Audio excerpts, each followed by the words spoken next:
दोस्तों, आज का प्रोग्राम एक श्रद्धांजलि है पद्म विभूषण रतन टाटा जी के नाम, जिनका कल मुंबई में 86 इयर्स की एज में देहांत हो गया। रतन टाटा साहब एक इंसान नहीं थे, एक टोटल इंस्टीट्यूशन थे।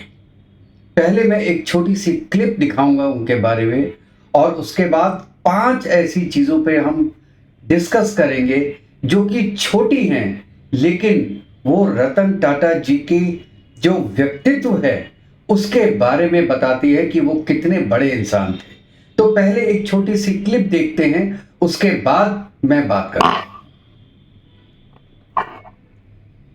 तो जैसे कि आप देख रहे हैं कि इन्होंने 1962 में टाटा ग्रुप ज्वाइन किया और 91 से 2002 तक इन्होंने पूरा बदल के रख दिया था इन्होंने।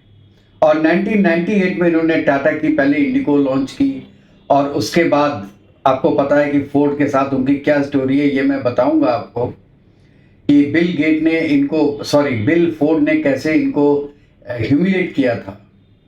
और फिर रतन टाटा ने डिसाइड किया था कि ये यूनिट वो बेचेंगे नहीं, और 9 साल के बाद जब फोर्ड बैंकरप्ट होने वाली थी तब रतन टाटा ने जगुआर और लैंड रोवर को खरीद के फोर्ड को $2.3 बिलियन का हेल्प किया था। तो और मैं आपको एक बात बताऊं कि 66% जो टाटा का टोटल रेवेन्यू है टाटा सन्स का, वो जाता है फिलैंथ्रोपी में, हेल्थ में, एजुकेशन में, लिविंगहुड जनरेशन में, आर्ट में और कल्चर में। वो ऐसे बंदे थे, उन्होंने अपने लिए कुछ नहीं रखा।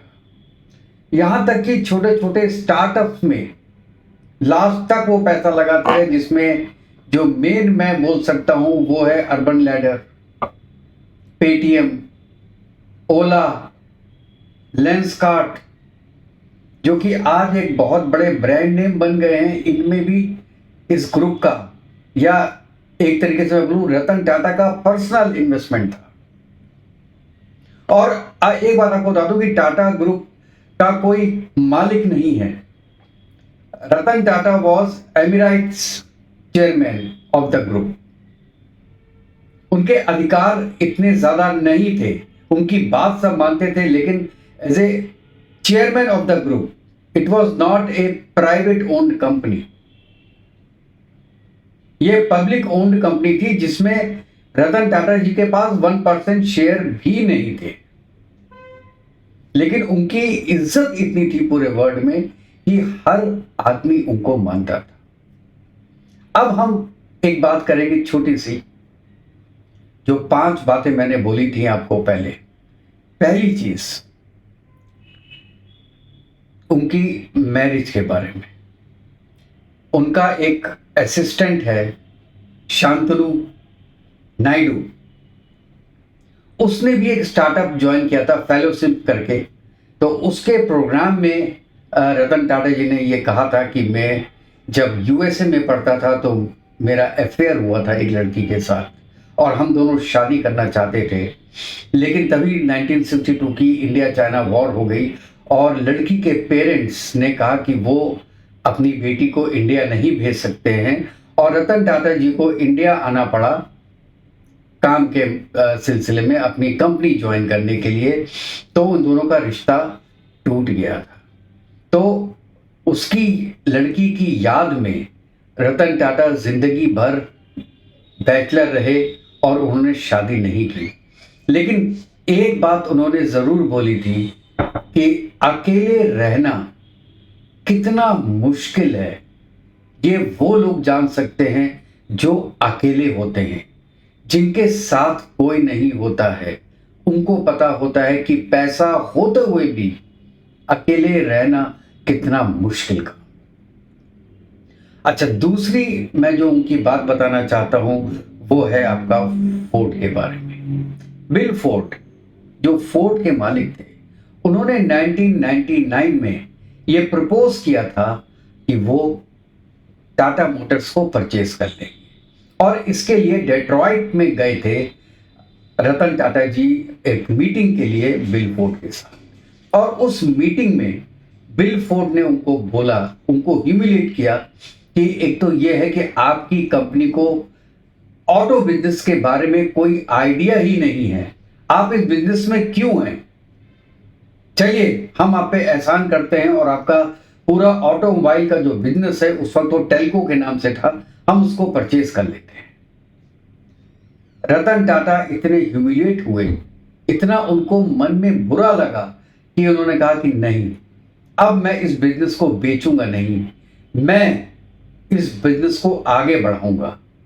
और वो इंडिया लौट के आए और उन्होंने पूरी हिम्मत से, पूरी जद्दोजहद करके टेल्को को आगे बढ़ाया, जो कि अब जिसका नाम अब टाटा मोटर्स है। और आज की डेट में उसकी जो कैपिटल वैल्यू है वो है 51 बिलियन यूएसडी। और इस समय वर्ल्ड की टॉप 10 ऑटो कंपनीज में टाटा मोटर्स का नाम है। और पूरी वर्ल्ड की जो ओवरऑल कंपनीज हैं उनमें 554th नाम है टाटा मोटर्स का। और जो मैंने इसके पहले भी बताया था कि 2008 में जब फोर्ड एक तरीके से बैंकरप्ट होने वाला था, तो फोर्ड के चेयरमैन आके रतन टाटा जी से मिले। फिर रतन टाटा जी ने उनकी हेल्प की, 2.3 बिलियन डॉलर्स उनको दिए और उनका डूबता हुआ बिजनेस जो लैंड रोवर का था वो उन्होंने परचेज कर दिया। और आज जगुआर और लैंड रोवर प्रॉफिटेबल कंपनीज में शुमार होती है। ये फर्क था दोनों का। अच्छा, तीसरी चीज मैं आपको बताना चाहता हूं कि एक बार रतन टाटा जी पुणे में थे, जो कि बॉम्बे से करीब 250-300 किलोमीटर दूर है। वहां पे वो थे, उनकी गाड़ी खराब हो गई। ये बात है करीब 50 साल पहले। उनकी कार खराब हो गई तो उन्होंने क्या किया, कार से उतरे और लिफ्ट मांगने लगे। एक दूसरा कार वाला जो कि उनको पहचानता भी नहीं था, उसने लिफ्ट दे दी। देखिए आज के ज़माने में तो लिफ्ट देना और लेना दोनों ही बहुत मुश्किल काम है, लेकिन 30-40 साल पहले ये होता था। लिफ्ट दी, वो पीछे की सीट पे बैठ गए। ड्राइवर जो चला रहा था आदमी, उसने ये भी नहीं सोचा कि भैया ये कुछ बड़े से आदमी लग रहे हैं, इनको आगे बैठा लो। उसने पीछे बैठाया और जहां पे उनको उतरना था उन्होंने कहा प्लीज आप गाड़ी रोकिए, और वो उतरे और चले गए। जब उस आदमी ने बाद में उसको रियलाइज हुआ, जब फोटोज देखी, उसको रियलाइज हुआ कि मेरी गाड़ी में तो रतन टाटा बैठे थे। तो उसने ये बात फिर न्यूज़पेपर्स में बताई कि मैं इतना अनलकी आदमी था कि रतन टाटा मेरी गाड़ी में आधे घंटे बैठे रहे और मैंने उनसे बात करना भी मुनासिब नहीं समझा, और ना ही रतन टाटा जी ने ये बताया कि वो कौन है। और बाकी की 2 स्टोरीज मैं बताऊंगा जो कि मुझसे रिलेटेड है। एक मेरा फ्रेंड था, वो भी टाटा में था, मैंने भी टाटा में काम किया है 3-4 साल। तो वो फ्रेंड था, उसने मुझे बताया था एक बार कि जब वो 20 साल का था, और ये बात भी हो गई करीब 30-35 साल पुरानी, तो उसकी कहीं जॉब नहीं लग रही थी और उसने बीकॉम किया हुआ था केवल। और फिर किसी ने उसको बताया कि ऐसा है कि रतन टाटा साहब मैरिन ड्राइव में बॉम्बे में डेली घूमने जाते हैं, मॉर्निंग वॉक करने जाते हैं, आप उनसे मिलो, वो कुछ कर सकते हैं। अब देखिए आज की डेट में तो कोई सोच नहीं सकता कि जाके रतन टाटा जी से कोई, या उस लेवल के आदमी से, या अंबानी से, अदानी से कोई मिल सकता है जाके, उस वक्त पॉसिबल था। तो वो बंदा, मैं नाम बताना ठीक नहीं है उसका, वो मैरिन ड्राइव में बैठ गया और बड़ा रुआसा चेहरा करके वो बैठा। तो रतन टाटा जब मॉर्निंग वॉक के लिए निकले तो वो डेली ऐसे ही जाते थे। तो 20-25 दिन हो गए, महीना हो गया, वो बंदा वैसे ही बैठा रहता था, वो आगे से निकल जाते थे। वो पहचानने लगे कि यार ये बंदा डेली क्यों बैठता है यहाँ पे, और वही टाइम में बैठता है जब मैं मॉर्निंग वॉक करता हूँ। तो एक बार उन्होंने उसको बुलाया कि क्या बात है, तुम यहाँ पे क्यों बैठे हो, क्या दुख है? कहता है सर मेरी जॉब नहीं है और मेरी शादी भी होने वाली है, घर में कोई कमाने वाला नहीं है और मैंने बीकॉम किया हुआ है। तो उनका ठीक है, तुम कल ऑफिस से मिलोगे। रतन टाटा समझ गया कि ये आदमी केवल नौकरी के लिए ही उनसे मिलना चाहता है और कोई उसका रीजन नहीं है, उसको कोई मन से प्यार मोहब्बत नहीं हो रही है रतन टाटा जी से। फिलहाल वो बंदा अगले दिन उनके ऑफिस गया, टाटा सन्स के ऑफिस में।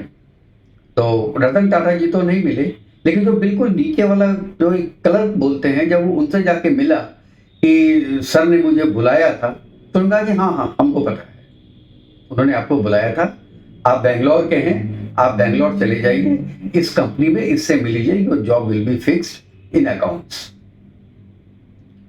रतन टाटा मिले नहीं, क्योंकि उनको पता था कि ये केवल जॉब के लिए मेरे आगे पीछे घूम रहा है। लेकिन क्योंकि महीने भर उस लड़के ने सब काम छोड़ के केवल रतन टाटा की रिक्वेस्ट करने के लिए और उनसे एक बार मिलने के लिए 1 महीना अपना समय बताया, तो उन्होंने उसकी जॉब लगवाई और वो लड़का 60 साल की उम्र के बाद अब रिटायर हुआ है टाटा की एक कंपनी से, and he was promoted, he was very good, और वो as a chief accounts manager की पोस्ट से वो लड़का रिटायर हुआ उसके बाद।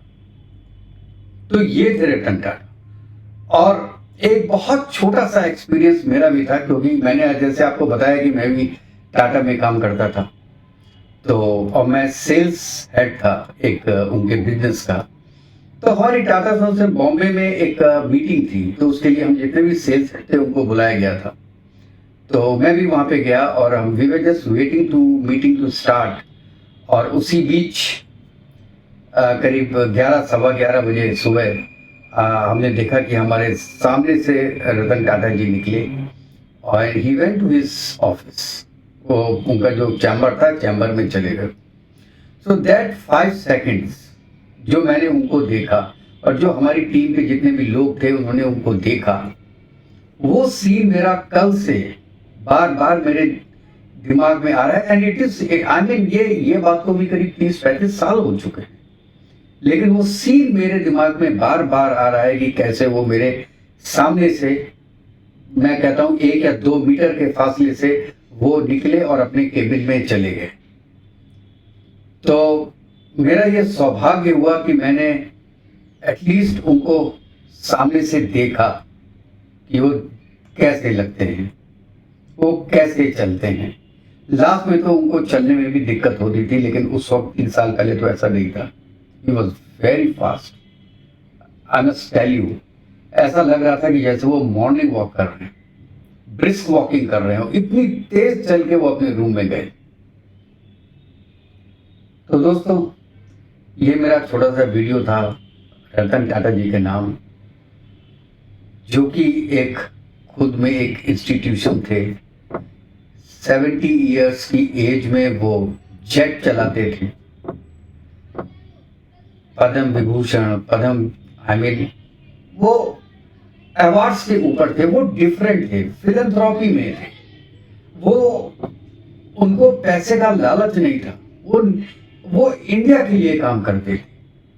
1,500 करोड़ उन्होंने दिया था केवल कोरोना के वक्त में। जब जब इंडिया को किसी भी चीज की जरूरत हुई है तो रतन टाटा या टाटा ग्रुप सबसे आगे रहता था।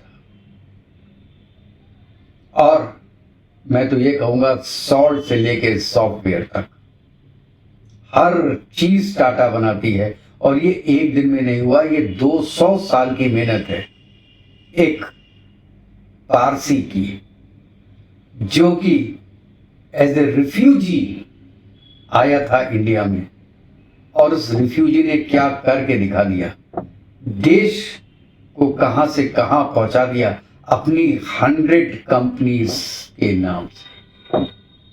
माइंड यू, आज के दिन में टाटा की 100 से ज्यादा कंपनीज, और टाटा कंपनी का जितना भी जीडीपी है, जितना भी वैल्यू है, वो पूरे पाकिस्तान के बजट से ज़्यादा है। It was $365 billion in 2023। अब तो और बढ़ गया होगा। पूरे पाकिस्तान की जीडीपी से ज़्यादा केवल एक कंपनी का टर्नओवर है, वो है टाटा। कहाँ से कहाँ कंपनियां पहुंचाई हैं। और ये याद रखिएगा कि वो एक रिफ्यूजी थे, वो हिंदू नहीं थे। अगर हिंदुस्तान में हर हिंदू ने ये सोचा होगा, अरे ये तो मुसलमान है, ये तो पारसी है, ये तो सिख है, तो आज रतन टाटा हमारे बीच में नहीं होते। इस नाम से, मतलब हमारे बीच में तो आज नहीं है वो, लेकिन उनका वो नाम नहीं होता जो कि सदियों तक चलेगा। जब तक इंडिया बिजनेस करेगा, जब तक बिजनेस का नाम होगा और जब तक इंडिया रहेगा, तब तक रतन टाटा जी का नाम रहेगा और हर आदमी उनका नाम इज्जत से लेगा। तो रतन टाटा साहब, आपको हमारा पूरे हिंदुस्तान की तरफ से और पूरे संसार की तरफ से श्रद्धांजलि। और आशा करता हूँ कि पूरे वर्ल्ड में अगर किसी से कोई गुस्ताखी हुई हो आपके साथ, तो आप उसको ऊपर से आशीर्वाद देके उसको माफ करें। जय हिंद, जय भारत, वंदे मातरम।